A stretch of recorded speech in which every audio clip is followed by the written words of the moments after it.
देवियों और सज्जनों, नमस्कार। मैं आपका एस्ट्रोलॉजर पंडित एस के शर्मा अपने यूट्यूब चैनल ज्योतिष डिवाइन एस्ट्रोलॉजी में आपका हार्दिक अभिनंदन करता हूं। आज मैं आपके लिए एक नया वीडियो लेके आया हूं। आशा है आप इस नए वीडियो का लाभ उठाएंगे। आगे बढ़ने से पहले हमेशा की तरह का अनुरोध है, कृपया लाइक बटन को प्रेस अवश्य करें, पोस्ट को अधिक से अधिक शेयर करें, कमेंट बॉक्स में अपने कमेंट डालना ना भूलें। आप चाहें तो अपने सजेशन भी इसमें दे सकते हैं। आप अपना कोई क्वेश्चन पूछना चाहे तो उसके लिए भी आपका स्वागत है। अब हम बात करते हैं आज के अपने टॉपिक की, जिस पे हमने ये वीडियो बनाया है। दोस्तों, आप सभी ने पंचांग के बारे में तो अनेक बार सुना ही होगा। हमारे भारतीय ज्योतिष में पंचांग को बहुत ही अधिक महत्व दिया जाता है। ज्योतिष गणना के लिए पंचांग देखा जाता है। किसी भी प्रकार का मुहूर्त निकालने के लिए पंचांग की सहायता ली जाती है। पंचांग के बगैर ऐसे कार्य करने बहुत ही कठिन हो जाते हैं, इसलिए पंचांग का महत्व बहुत ही अधिक हो जाता है। मित्रों, जैसा कि नाम से पता लगता है, पंचांग के 5 अंग होते हैं, जिसमें शामिल है सबसे पहले तिथि, वार, नक्षत्र, योग और करण आते हैं। इसलिए इसका नाम पंचांग रखा गया है। हमारे देश में कई तरह के पंचांग प्रचलित हैं। ये एक स्टेट से दूसरी स्टेट के लिए भिन्न भी हो सकते हैं। उत्तर भारत और दक्षिण भारत की पंचांग पद्धति में भी काफ़ी अंतर है। इसके अलावा जो अन्य धर्म हमारे हैं, जैसे जैन धर्म है, वो अपना एक अलग पंचांग निकालता है, और कई तरह के और भी पंचांग हमारे देश में निकाले जाते हैं। पंचांग का प्रयोग मंदिर में होता है, ज्योतिष कार्यालय में होता है, और हमारे निजी घरों में भी इसका प्रयोग किया जाता है। इससे आप अनेक चीज़ों का पता लगा सकते हैं, जैसे आज की तिथि क्या है, तारीख क्या है, वार नक्षत्र क्या है, ग्रहों की चाल क्या है, तीज त्योहार क्या है, श्राद्ध पक्ष में कौन सी तिथि को कौन सा श्राद्ध होगा, विवाह आदि मुंडन कार्य के लिए मुहूर्त कौन से हैं। ये सब बातें आप पंचांग से आसानी से देख सकते हैं। ये एक प्रकार का रेडी रेकनर होता है, जिसमें आपको कोई गणना करने की खास आवश्यकता नहीं पड़ती। इसमें सारी चीज़ें आपको रेडीमेड मिल जाती हैं। दोस्तों, सूर्य और चंद्रमा के उदय और अस्त होने का समय के बारे में मैं आपको कुछ बताता हूँ। ऐसी मान्यता है कि हम जो अपने तिथि का, वार का विचार करते हैं, वो सूर्य के उदय होने से और अस्त होने के आधार पर ही करते हैं।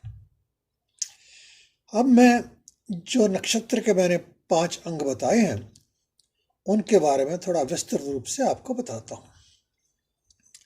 सर्वप्रथम मैं लेता हूँ नक्षत्र के बारे में, कि पंचांग में नक्षत्र का क्या महत्व होता है। शायद आपको याद होगा, मैंने अपनी एक पिछली पोस्ट में आपको नक्षत्रों के बारे में काफ़ी जानकारी दी है। टोटल 27 नक्षत्र माने जाते हैं, और एक अन्य नक्षत्र 28वां भी है, जिसे अभिजीत कहा जाता है। इसका विचार भी किया जाता है। किसी भी शुभ कार्य के लिए नक्षत्र का विचार किया जाता है, जिसका ज्ञान हमें पंचांग से आसानी से मिल जाता है। अब बात करते हैं पॉइंट नंबर 2 की, जिसमें पंचांग में आता है, जिसे तिथि कहते हैं। मित्रों, तिथियां 16 प्रकार की मानी जाती हैं। 2 तिथियां पूर्णिमा और अमावस्या की प्रमुख तिथियां मानी जाती हैं। इसके अलावा 14 तिथियां और होती हैं। वैदिक कैलेंडर के अनुसार हम एक महीने को 2 भागों में बांटते हैं, जिसे शुक्ल और कृष्ण पक्ष के नाम से जाना जाता है। अब हम बताते हैं आपको पंचांग के तीसरे अंग के बारे में, जिसे हम कहते हैं योग। यह योग सूर्य और चंद्रमा के संयोग से बनता है। हमारे वैदिक ज्योतिष में 27 प्रकार के योग माने जाते हैं। आपके ज्ञान के लिए मैं आपको इनका नाम भी बता देता हूँ, आप चाहे नोट कर सकते हैं। पहला योग है विषकुंभ के नाम से जाना जाता है। दूसरा प्रीति योग। तीसरा आयुष्मान योग। चौथा सौभाग्य योग। पांचवा शोभन योग। छठा अतिगंड योग। सातवां सुकर्मा योग। आठवां घृति योग। नौवां शूल योग। 10वां गंड योग। 11वां वृद्धि योग। 12वां ध्रुव योग। 13वां व्याघात योग। चौथा हर्षल योग। 15वां वड़का योग। 16वां सिद्धि योग। 17वां व्यातिपात योग। 18वां वरियान योग। 19वां प्रीति योग। 20वां शिव योग। 21वां सिद्ध योग। 22वां साध्य योग। 23वां शुभ योग। 24वां शुक्ल योग। 25वां ब्रह्म योग। 26वां इंद्र योग और आखिर में वैधृति योग। दोस्तों आगे बढ़ते हैं, बात करते हैं पंचांग के चौथे अंग की। इसको हम जानते हैं योग के नाम से। हम तिथि के आधे भाग को करण कहते हैं। मैं ये बात कर्ण योग की कर रहा हूं। करण योग, तिथि के आधे भाग को करण कहते हैं। मुख्य रूप से करण 11 प्रकार के माने जाते हैं। इनमें 4 स्थिर माने जाते हैं और 7 अस्थिर माने जाते हैं। ये समय समय पर अपना स्थान बदलते रहते हैं। अब हम बात करते हैं अंतिम अंक की। हमारे वैदिक सिद्धांत के अनुसार एक सूर्योदय से दूसरे सूर्य तक की अवधि को वार कहा जाता है, जिनकी संख्या 7 है, जिनके नाम पे हमारे सप्ताह के नाम पड़े हैं। आप सभी ये जानते हैं मित्रों, पंचांग का ज्ञान भी बहुत बड़ा और अनंत ज्ञान है।